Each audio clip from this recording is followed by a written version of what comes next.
Sir, ബംഗാളിൽ നിന്നൊരു വാർത്ത വരുന്നുണ്ട്. അത് വളരെ വിവാദമാവുകയും ചെയ്തിട്ടുണ്ട്. അതായത് ബാബറി മസ്ജിദ് അവിടെ നിർമ്മിക്കാൻ പോകുന്നു. ഡിസംബർ 6-നാണ് തറക്കല്ലിടൽ. 3 വർഷം കൊണ്ട് പൂർത്തിയാക്കുമെന്നും പറഞ്ഞിട്ടുണ്ട്. ഇതിപ്പോൾ ഹുമയൂൺ കബീർ എന്ന് പറയുന്ന തൃണമൂൽ കോൺഗ്രസിൻ്റെ MLA ആണ് പറഞ്ഞിരിക്കുന്നത്. അത് വേണമെങ്കിൽ നമുക്കിതിനെ പുച്ഛത്തോടെ തള്ളിക്കളയാം. അതല്ലെങ്കിൽ ഈ പറയുന്ന SIR നടപ്പാക്കിക്കൊണ്ടിരിക്കുന്ന ഒരു സാഹചര്യമുണ്ട് നമ്മുടെ രാജ്യത്ത്. അപ്പോൾ അവിടെയും കൂടുതലും മമതാ ബാനർജിയുടെ വോട്ട് ബാങ്കിൽ കൂടുതലും ഈ നുഴഞ്ഞു കയറി വന്നിട്ടുള്ളവരൊക്കെയാണ് എന്നുള്ള ഒരു ആരോപണം കൂടിയുണ്ട്. ആ സമയത്ത് മുസ്ലിം വോട്ടുകളെ ചേർത്ത് നിർത്താൻ വേണ്ടിയിട്ടുള്ള ഒരു പ്രീണന ശ്രമമാണ് നടത്തുന്നത് എന്നുള്ളത് നമുക്ക് പറയാൻ കഴിയുമോ? ഇത് മമതാ ബാനർജി അറിയാതെയാണ് എന്ന് നമുക്ക് ചിന്തിക്കാൻ കഴിയുമോ? TMCയുടെ ഒരു MLA ആണല്ലോ ഈ വിവാദമായിട്ടുള്ള പ്രസ്താവന നടത്തിയിട്ടുള്ളത്.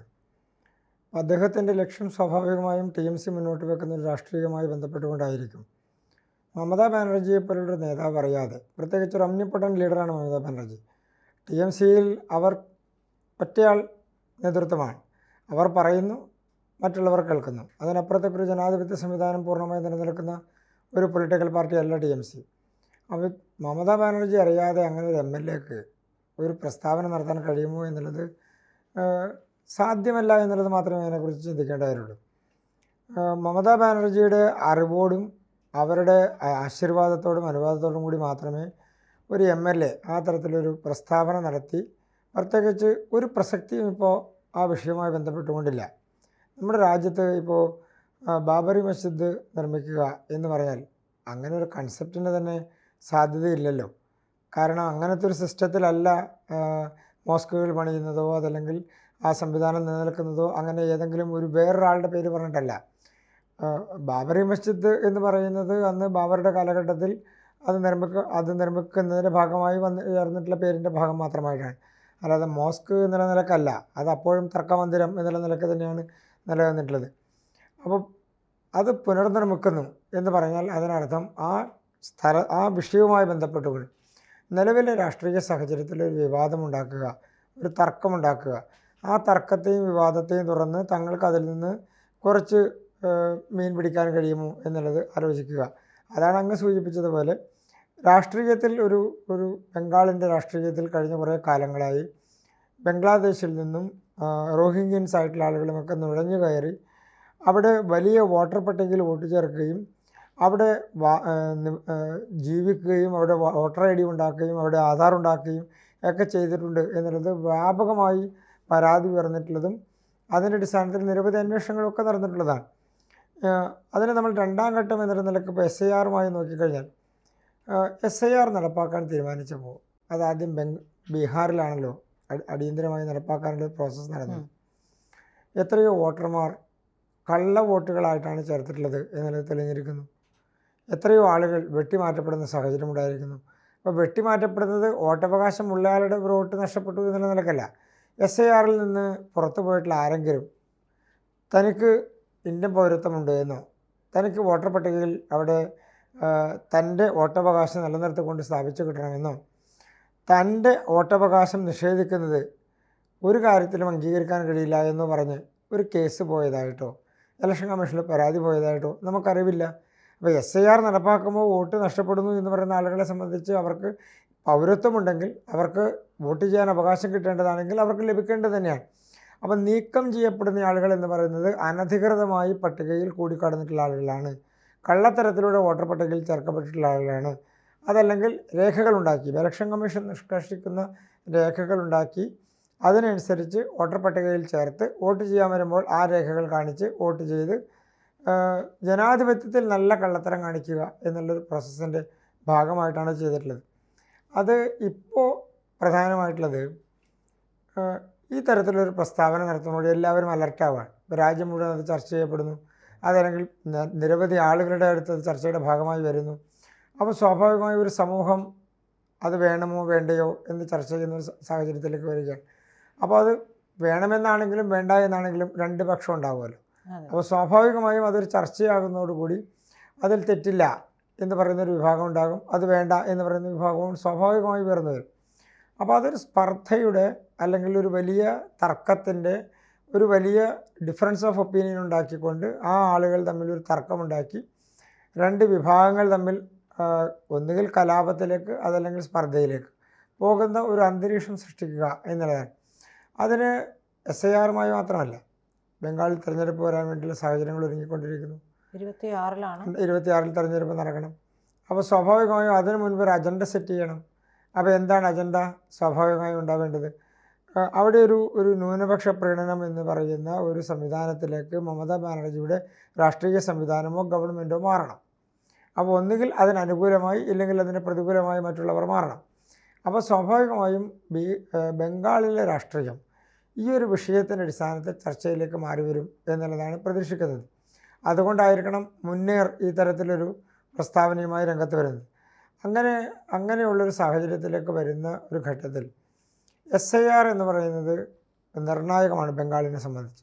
ബംഗാളിൽ SIR നടപ്പാക്കാൻ തുടങ്ങുന്നതോടുകൂടി ഈ അനധികൃതമായി കുടിയേറി വന്നിട്ടുള്ള മുഴുവൻ ആളുകളുടെ വോട്ടുകൾ നഷ്ടപ്പെടും. അങ്ങനെ വോട്ടുകൾ നഷ്ടപ്പെട്ടാൽ ലക്ഷക്കണക്കിന് ആളുകളുടെ വോട്ടുകളാണ് ബംഗാളിൽ കുടിയേറ്റക്കാർ എന്ന നിലയ്ക്ക് ചേർക്കപ്പെട്ടതായി കണക്കാക്കപ്പെട്ടുള്ളത്. അതായത് ബീഹാറിലേതുപോലെ തന്നെ ലക്ഷക്കണക്കിന് പേർ പുറത്തേക്ക് പോകേണ്ട സാഹചര്യം ഉണ്ടാകും. അത് പുറത്തേക്ക് പോകുന്നത് ഏതെങ്കിലും തെറ്റായ രീതിയിൽ പുറത്താക്കപ്പെടുക എന്നുള്ളതല്ല. SIR നടപ്പാക്കുമ്പോൾ നിങ്ങൾ 2002 വോട്ടർ പട്ടികയിൽ ഉണ്ടായിരുന്നോ, ഇല്ലെങ്കിൽ നിങ്ങളുടെ കുടുംബക്കാരുണ്ടായിരുന്നോ, ഇല്ലെങ്കിൽ നിങ്ങളുടെ ബന്ധുക്കളുണ്ടായിരുന്നോ, ഇല്ലെങ്കിൽ നിങ്ങളുടെ അച്ഛനോ അമ്മയോ സഹോദരങ്ങളോ ആ വീട്ടിൽ നിന്നുണ്ടായിരുന്നോ എന്നുള്ളതാണ് ആദ്യ പരിശോധന. രണ്ടാം ഘട്ടത്തിലാണ് അതിനുശേഷം വോട്ട് ചേർക്കുന്ന സാഹചര്യം ഉണ്ടാകുന്നത്. അങ്ങനെ വരുമ്പോൾ നിങ്ങൾ ആ ഘട്ടത്തിൽ, അതായത് 18 20 കൊല്ലമായി നിങ്ങൾ ഈ രാജ്യത്തുണ്ട്, ജീവിക്കുന്നവരാണ്, നിങ്ങൾക്ക് പൗരത്വമുണ്ട്, നിങ്ങളുടെ വോട്ടവകാശം നേരത്തെ സ്ഥാപിക്കപ്പെട്ടിട്ടുള്ളതാണ്, അത് നിങ്ങളുടേത് മാത്രമല്ല നിങ്ങളുടെ കുടുംബക്കാരുടേതും സ്ഥാപിക്കപ്പെട്ടിട്ടുള്ളതാണ്. ഈ ഒരു സാഹചര്യം ഉണ്ടാവണ്ടേ? ആ സാഹചര്യം സൃഷ്ടിക്കപ്പെടണ്ടേ? അപ്പോൾ അങ്ങനെ സൃഷ്ടിക്കപ്പെടാത്ത വോട്ടുകൾ അല്ലെങ്കിൽ അങ്ങനെ കണക്കാക്കപ്പെടാത്ത വോട്ടുകൾ എന്നുള്ളത് മാറ്റപ്പെടും. അങ്ങനെ മാറ്റപ്പെടുമ്പോൾ കാലങ്ങളായി, അതായത് 3 4 5 തവണയായിട്ടുള്ള പാർലമെൻറ്റ് ഇലക്ഷനിലും ത്രിതല പഞ്ചായത്ത് ഇലക്ഷനിലും അസംബ്ലി തെരഞ്ഞെടുപ്പിലും ഒക്കെ ഈ തരത്തിൽ വോട്ട് ചേർത്ത് കള്ളവോട്ട് ചെയ്ത് ഒരു വിഭാഗത്തിൻ്റെ വോട്ടുകൾ കൊണ്ട് മാത്രം അധികാരത്തിൽ കയറുന്നൊരു സംവിധാനം പല മണ്ഡലങ്ങളിലും നിലനിൽക്കുകയാണ്. അപ്പോൾ അത് പുനഃപരിശോധിക്കപ്പെടുന്നു. വോട്ട് എന്നതിനേക്കാൾ അപ്പുറത്ത് പൗരത്വത്തിൻ്റെ അടിസ്ഥാനത്തിൽ ഈ രാജ്യത്തെ വോട്ടവകാശത്തെ സ്പഷ്ടീകരിക്കുക, കൃത്യമാക്കി നിലനിർത്തുക എന്നുള്ളതാണ്. അപ്പോൾ SIR എന്ന് പറയുന്നത് ഒരു ശുദ്ധീകരണ പ്രക്രിയ കൂടിയാണ് വോട്ടർ പട്ടികയുടെ.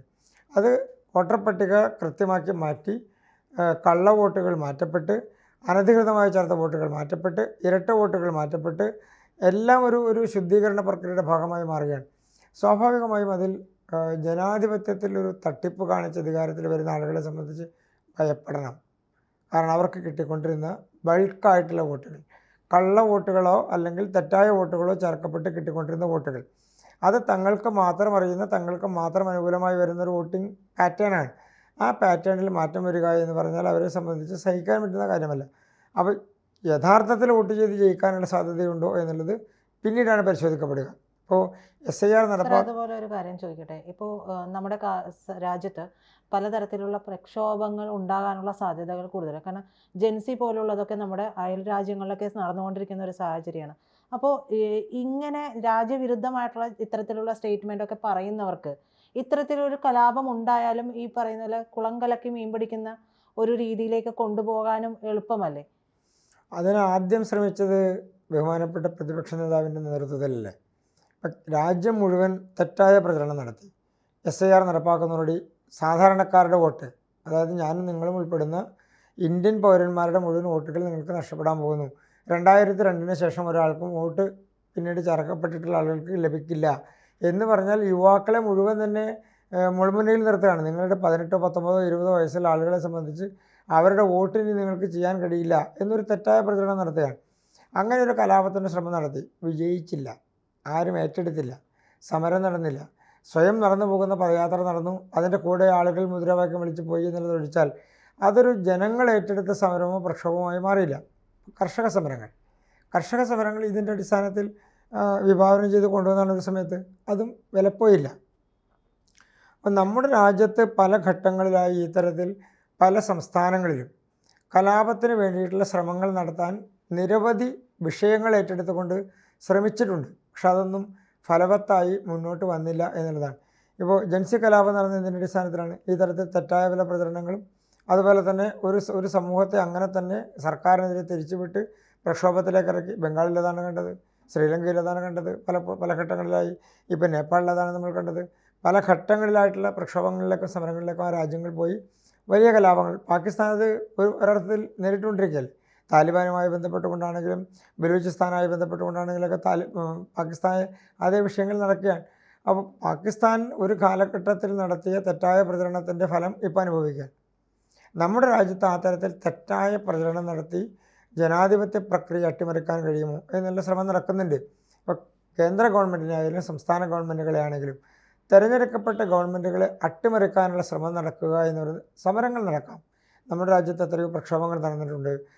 സംസ്ഥാന ഗവൺമെൻറ്റിനെതിരെ, കേന്ദ്ര ഗവൺമെൻറ്റിനെതിരെ എത്രയോ ജനകീയ പ്രക്ഷോഭങ്ങൾ നടന്നിട്ടുണ്ട്. ആ ജനകീയ പ്രക്ഷോഭങ്ങൾ ഗവൺമെൻറ്റിനെതിരെ മാത്രമാണ്, അതായത് സർക്കാർ പോളിസിക്കെതിരെയാണ്, നയത്തിനെതിരെയാണ്, ഒരു ഗവൺമെൻറ്റിൻ്റെ തെറ്റായ നയങ്ങൾക്കെതിരെയാണ്, തെറ്റായ നടപടികൾക്കെതിരെയാണ്, അഴിമതിക്കെതിരെയാണ്. പക്ഷേ ഒരു ഇല്ലാത്ത വിഷയത്തെ ഉണ്ടാക്കി തെറ്റായ പ്രചരണം നടത്തി ഒരു കൃത്രിമ കലാപം സൃഷ്ടിക്കുക എന്ന് പറയുന്നത് അംഗീകരിക്കാൻ കഴിയുന്ന കാര്യമല്ല. അത് ഇന്ത്യ പോലുള്ള രാജ്യത്ത് അതത്ര എളുപ്പത്തിൽ നടത്താനും കഴിയുന്ന കാര്യമല്ല. കാരണം ജനങ്ങൾ അങ്ങനെ അതിന് വശംവദരായി വരണ്ടേ. അങ്ങനെ വരണമായിരുന്നെങ്കിൽ ശ്രീ രാഹുൽ ഗാന്ധി അടക്കമുള്ള ആളുകൾ എത്രയോ ദിവസങ്ങൾ പദയാത്ര നടത്തി എത്രയോ വിഷയം പറഞ്ഞ് അത് ഒരു സമരത്തിലേക്കോ ഒരു ലാത്തി ചാർജിലേക്കോ പോകുന്ന സാഹചര്യം ഉണ്ടായോ? എന്തുകൊണ്ടാണ് ഉണ്ടാവാത്തത്? ജനങ്ങൾ തിരിച്ചറിയുകയാണ് ഇതെല്ലാം ഒരു പ്രചരണത്തിൻ്റെ ഭാഗം മാത്രമാണ്, രാഷ്ട്രീയ പ്രചരണം മാത്രമാണ്, ഇതിൽ വസ്തുതയില്ല എന്ന് തിരിച്ചറിയുകയാണ്.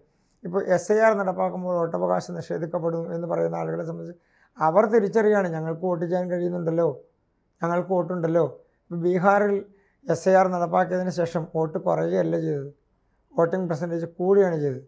10% സ്ത്രീകളും 9% പുരുഷന്മാരും വോട്ട് കൂടുതലാണ് ചെയ്തത്. 58% 60% ഉണ്ടായിരുന്ന ബീഹാറിലെ വോട്ട് 68%-ലേക്കും 69%-ലേക്കും മാറി, 70%-നോട് അടുത്തു.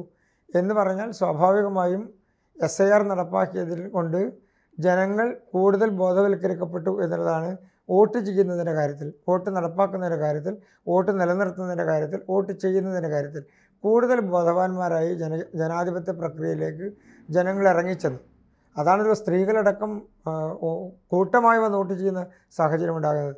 അപ്പോൾ ജനങ്ങൾ കൂടുതൽ ജനാധിപത്യവൽക്കരിക്കപ്പെടുന്ന ഒരു സാഹചര്യത്തിലേക്ക് മാറുമ്പോൾ ഒരു കലാപത്തിനും ഈ തെറ്റായ പ്രചരണം നടത്തിക്കൊണ്ട് ഇന്ത്യയിൽ സ്കോപ്പില്ല. കൂടുതൽ വാർത്തകളും വിശേഷങ്ങളും നിങ്ങളിലേക്ക് എത്താൻ ABC മലയാളം സബ്സ്ക്രൈബ് ചെയ്യുക, ബെൽ ബട്ടണും അമർത്തുക.